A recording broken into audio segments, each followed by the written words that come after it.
Okay, dear students, now we are going to discuss that is third law of thermodynamics.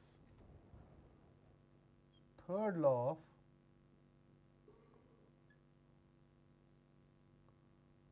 thermodynamics.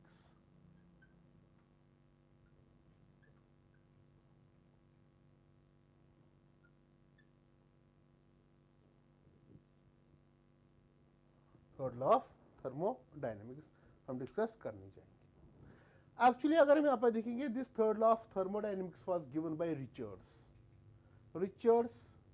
नर्नेस्ट and Max Planck. Richards,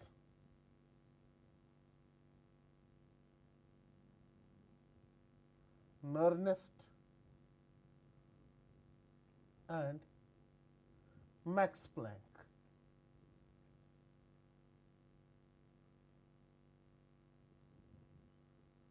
Richards, Nernst and Max Planck have given this law that we called as third law of thermodynamics. पहले statement पे अगर हम जाते हैं, इन्होंने क्या बताया कि अगर हम किसी भी सबस्टेंस को लेंगे, क्या लेंगे, किसी भी सबस्टेंस को लेंगे, इसमें क्या होगी, पॉजिटिव एंट्रोपी होगी. Means there will be the randomness in their molecules और एटम्स और आयंस. ठीक है ना. बट अगर हम टेम्परेचर डिक्रीज करते जाएंगे, एक पॉइंट ऐसा आएगा जहां पे इनकी मॉलिक्यूलर मोशन सीज हो जाएंगे, जहां पे मॉलिक्यूलर मोशंस क्या हो जाएंगे, सीज हो जाएंगे, और वहां पे एंट्रोपी क्या होगी, जीरो बन जाएगी. और उसी को उन्होंने क्या बोला, that is absolute zero. Absolute zero वो टेम्परेचर होगा. और वही है हमारे पास कौन सा, थर्ड लॉ ऑफ थर्मोडायनेमिक्स की बात करेंगे. तो स्टेटमेंट की बात करेंगे. स्टेटमेंट कैसे हम बोलेंगे इसमें, अगर हम देखेंगे, एवरी सबस्टेंस है positive entropy, you know that. तो मैं पहले स्टेटमेंट फर्स्ट बताऊंगा. Statement one first. ओके, अगर हम यहां पे बोलेंगे कि एवरी सबस्टेंस है positive entropy, every substance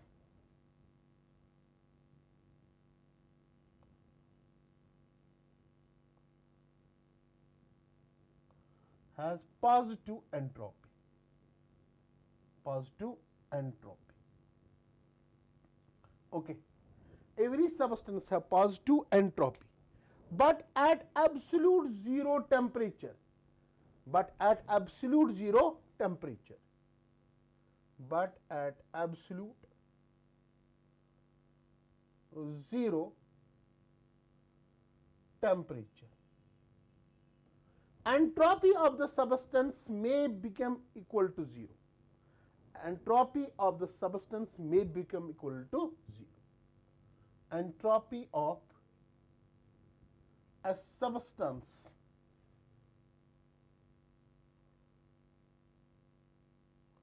may become equal to zero.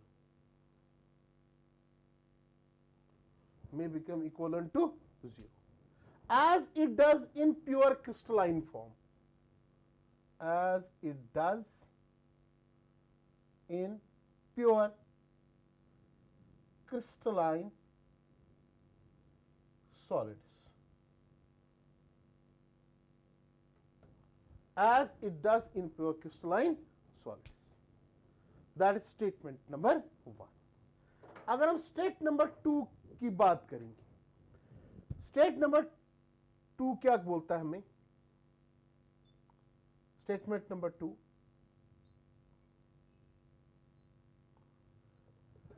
यह भी यही चीज बताता है. थोड़ा सा यहां पे अगर हम देखेंगे चेंज क्या है यहां पे, एंट्रोपी ऑफ द सॉलिड और लिक्विड, एंट्रोपी ऑफ सॉलिड और liquid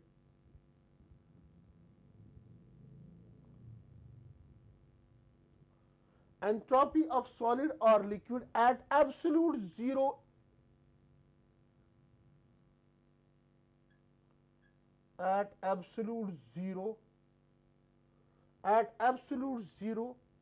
approaches to zero,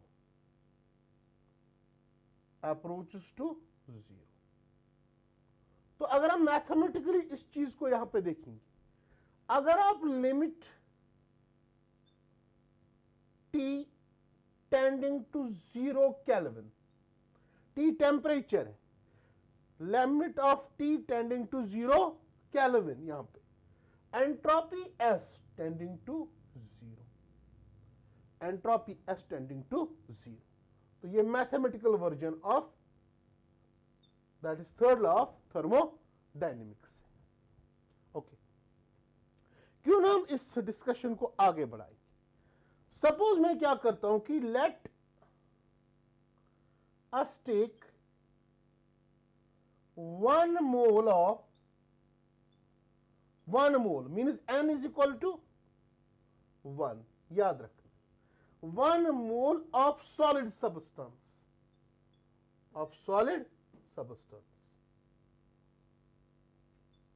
let us take 1 mole of solid substance at constant pressure। देखो कंडीशन क्या है, at constant pressure। दूसरी कंडीशन यहां पे याद रखना, प्रेशर क्या है, constant pressure, eight constant pressure. अगर हम 1 मोल ऑफ सबस्टेंस लेंगे, सॉलिड सबस्टेंस, किस पे, एट कांस्टेंट प्रेशर पे लेंगे, ठीक है ना, at constant pressure P, and is heated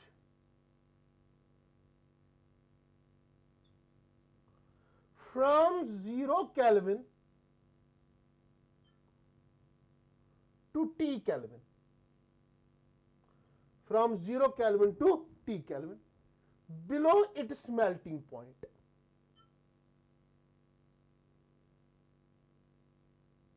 below its melting point, ठीक है ना। What will be the entropy change? What will be the entropy change क्या होगी? तो मैं क्या लिखूंगा, it is del S will be equal to S at what temperature, T kelvin temperature, T temperature it is in kelvin मैंने लिया, minus S entropy at 0 kelvin. यही होगा कि नहीं? ओके, ठीक। और जब हम एट कांस्टेंट प्रेशर पे लेते हैं, so that will be equivalent to integral of 0 to t, यहां पे क्या लिखूंगा, dq upon t, dq upon t, तो it is dq upon t, so that will be equivalent to integral of 0 to t, dq के बदले क्या लिखूंगा, nc, अब यहां पे क्या है, एट कांस्टेंट प्रेशर, तो क्या लिखूंगा, NCPM dt अपॉन क्या लिखूंगा, T, ठीक है ना, NCPM dt अपॉन T के बराबर होगा। सो STK किसके बराबर होगा, STK अगर मुझे लिखना होगा, so that will B delta S plus S0 kelvin के बराबर होगा, ठीक है ना। तो मैं ऐसे भी लिख सकता हूं, तो STK entropy at temperature T Kelvin, that will be equal to delta S किसके बराबर है, that is 0 to T, n के बदले क्या लिखूंगा, 1 मोल लिया मैंने, तो n लेने की जरूरत नहीं है, तो मैं लिखूंगा CPM dt upon T plus क्या लिखूंगा यहां पे, S0 केल्विन, ठीक है ना। वेरी इंपॉर्टेंट इक्वेशन ये भी, बट एंट्रोपी एट 0 केल्विन किसके बराबर होता है, दैट इज 0, तो एंट्रोपी एट T केल्विन किसके बराबर होगा, that is integral of 0 to T limit, that is CPM dt upon T, CPM को बाहर लेंगे, कांस्टेंट है, ठीक है ना, तो ये बन जाएगा 1/T dt, वो किसके बराबर होगा, dt, that is from 0 to T, and that will be equal to CPM ln of T के बराबर, ln को log में चेंज करेंगे, it is 2.303 CPM, यहां पे क्या होगा, ln के बदले क्या होगा, log टी के बराबर। तो ये इक्वेशन हमारे पास निकली। That is very important equation. 2.303 log that is CPM log of T के बराबर होगा। नाउ अगर ये फॉर सॉलिड्स की बात करूंगा मैं, फॉर सॉलिड्स, अगर सॉलिड्स के लिए only and only for solids की बात करूंगा, जो STK होगा that will be equal to multiple integral of 0 to t CPM dt upon t okay.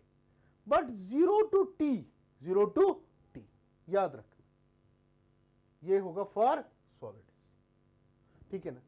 अब अगर लिक्विड्स की बात करूंगा, गैसेस की बात करूंगा, उसमें क्या होता है कि जब लिक्विड्स की बात करूंगा, पहले सॉलिड किस में जाएगा, मतलब पहले मेल्ट हो जाएगा। कहां तक मेल्ट, मतलब कि पहले हीट करेंगे, एक स्टेज ऐसा आएगा जहां पे मेल्टिंग स्टार्ट हो जाएगी।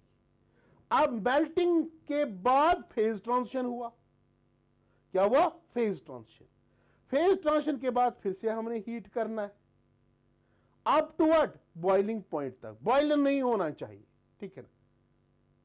अगर हम गैसियस सबस्टेंस की बात करेंगे, पहले सॉलिड मेल्ट हो जाएगा, ठीक है ना, मींस फिर लिक्विड बन जाएगा। लिक्विड फिर उसके बाद क्या बन जाएगा? गैसियस स्टेट बन जाएगा।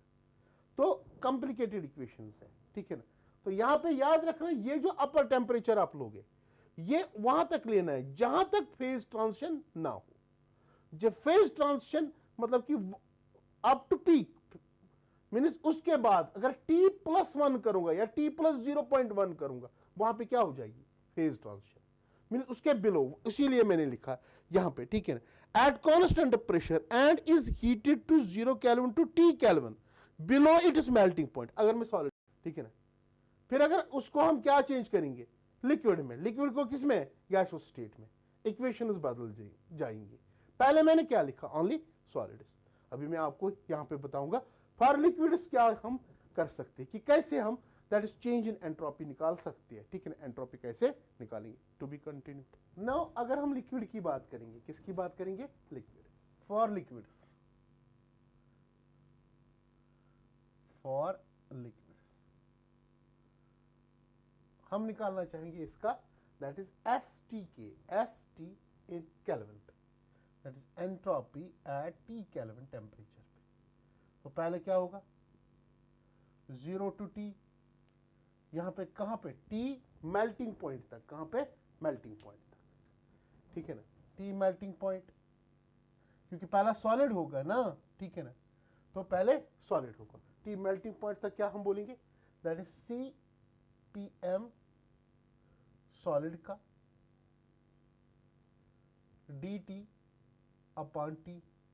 अब T क्या रखोगे? अब यहां पे मेल्टिंग पॉइंट टेम्परेचर, ठीक है, या मैं T सीधे लिखूं, ठीक है, वो तो खुद ब खुद आएगा। अब दूसरा, अब यहां पे फेज ट्रांजिशन होती है। क्या होती है? Phase transition. फेज ट्रांजिशन में क्या हूं मैं बोलूंगा? That is delta H fusion. Temperature कितना देना पड़ेगा? T melting point, okay. अब इसके बाद नेक्स्ट स्टेप में क्या होगा वो ध्यान से सुन लो। प्लस आएगा integral of T that is melting point, T melting point up to temperature T। Now it is CPM, ये किसका होगा? लिक्विड का, dt upon dt upon T, okay, that will be for liquid. अब यही gaseous state में लेंगे for gases, for gases STK क्या होगा? That will be 0 to T melting point CPM solid का divide by T dt plus phase transition पहला delta H fusion upon T melting point plus T melting point से लेके T boiling point तक। कहां से? T melting point से लेके T boiling point temperature तक। याद रखना ये बात, CPM। अब यहां पे क्या होगा? Liquid dt upon T.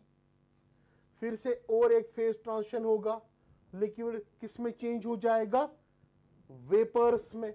तो यहां पे आएगा delta H vaporisation upon T, it is now boiling point, plus integral of T boiling point two T CPM। अब कौन होगा? Gas, it is dt upon T. So that will be the equation. That will be equation. Okay. अगर हम इसी को graphical representation देंगे, क्या समझाएंगे? ग्राफिकली, ग्राफिकली और ग्राफिकल रिप्रेजेंटेशन देंगे। How we can draw a graph of this? तो हम क्या लिखेंगे यहां पे? Graph between entropy, that is S, versus temperature. Because if you start from solid, solid किस में जाएगा? पहले लिक्विड में, लिक्विड के बाद किस में जाएगा? गैसियस स्टेट में जाएगा, ठीक है ना। तो सॉलिड में आपको पता है पहले फेज, यहां पे क्या होती है? फेज, मतलब कि फेज ट्रांजिशन। मींस अगर हम यहां पे देखेंगे सॉलिड से लिक्विड चला जाएगा, फिर लिक्विड से गैसियस स्टेट में चला जाएगा, ठीक है ना। तो एंट्रोपी बढ़ती जाएगी, बट बीच में क्या आता है? बीच में अगर यहां पे देखेंगे फेज ट्रांजिशन आता ही आता है। वो फेज ट्रांजिशन हमें देखना है कि कहां पे आ जाएगा, फेज ट्रांजिशन, ठीक है ना। To be continued. Now graphical representation between entropy and temperature. तो अगर यहां पे देखेंगे हम, how graph will be represented, it is entropy S, it is temperature. पहले अगर हम देखेंगे स्टार्ट कहां से होगा? फ्रॉम सॉलिड स्टेट, ये एब्सोल्यूट जीरो है, यहां से solid solid solid solid up to this point. Okay, ये टेम्परेचर क्या होगा? जिसको हम बोलेंगे melting point, T melting point. Okay, अब यहां पे थोड़ा फेज ट्रांजिशन हो जाएगी। फेज ट्रांजिशन के बाद किस स्टेट में चला जाएगा? लिक्विड में। फिर से फेज ट्रांजिशन, फेज ट्रांजिशन के बाद किस में? गैस में। अब देखो, ये पहले सॉलिड स्टेट, फिर इसके बाद लिक्विड स्टेट, फिर इसके बाद गैसियस स्टेट। अगर इसकी बात करेंगे, ये होता है फेज ट्रांजिशन में, इसको बोलते हैं डेल्टा H फ्यूजन। क्या बोलते हैं इसको?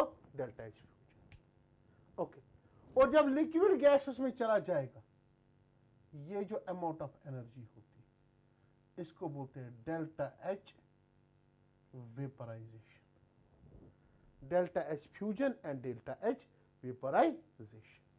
बट अगर मैं ये टेम्परेचर देखूं,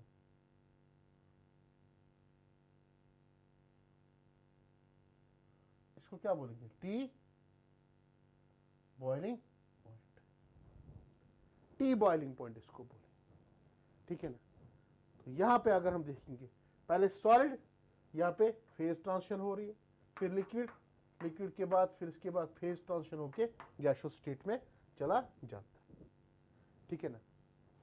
that is the graphical representation यहां पे। अब याद रखना, डेल्टा S फ्यूजन की अगर हम बात करेंगे, डेल्टा S फ्यूजन वो किसके बराबर होता है? That is delta H fusion upon T। अब T क्या हम लेंगे यहां पे, ठीक है ना। T will be melting point. Okay. Now delta H vaporization. तो delta S vaporization में लिखूंगा, तो that will be delta H vaporization upon क्या आएगा, T बॉइलिंग पॉइंट आएगा। तो ये दो इक्वेशंस भी याद रखने, वेरी इंपॉर्टेंट बोथ इक्वेशंस। ये है कौन सा law, third law of thermodynamics. Thank you very much.